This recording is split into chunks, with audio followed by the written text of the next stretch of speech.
Dans les vastes étendues dorées du Sahara, où les dunes dansent sous le soleil brûlant, vivait un détective rusé et agile nommé Sperper le Fennec. Sperper était connu dans tout le désert pour son intelligence et sa capacité à résoudre les mystères les plus complexes. À ses côtés, son fidèle ami Ziggy le Lézard Vert, toujours prêt à l'aventure, complétait parfaitement l'équipe avec sa connaissance des moindres recoins du désert.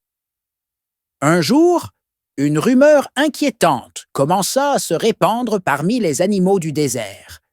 Des œuvres d'art rupestres préhistoriques, trésors inestimables gravés sur les parois rocheuses du Sahara, commençaient à disparaître. Ces œuvres, témoins silencieux des temps anciens, étaient volées une à une, laissant les habitants du désert dans un profond désarroi. Sperper et Ziggy, déterminés à protéger le patrimoine du Sahara, se lancèrent sur la piste du voleur. Les indices les menèrent à un chacal solitaire, connu pour son astuce et sa ruse.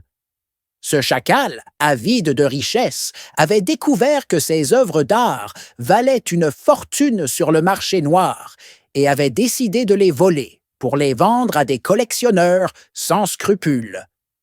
Une nuit, sous un ciel étoilé, Sperper et Ziggy se postèrent près d'un site d'art rupestre, attendant patiemment le retour du chacal. Les heures passèrent, et soudain, une ombre se faufila entre les rochers. C'était le chacal, avec ses outils pour décoller les gravures. Sans perdre une seconde, Sperper et Ziggy passèrent à l'action.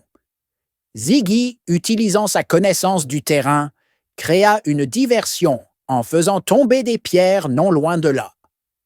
Pendant que le chacal était distrait, Sperper bondit et lui bloqua le passage. « C'est fini, chacal !» dit Sperper d'une voix ferme. « Tu ne voleras plus notre patrimoine. » Le chacal, surpris et acculé, tenta de s'enfuir, mais Ziggy, rapide comme l'éclair, lui barra la route. Ensemble, Sperper et Ziggy réussirent à maîtriser le voleur et à le livrer aux autorités du désert. Grâce à leur courage et leur détermination, les œuvres d'art rupestres furent sauvées et rendues à leur place légitime. Les habitants du Sahara, reconnaissants, célébrèrent Sperper et Ziggy comme des héros. Et ainsi, le détective et son ami continuèrent à veiller sur le désert, prêts à protéger ses trésors et ses mystères pour les générations futures.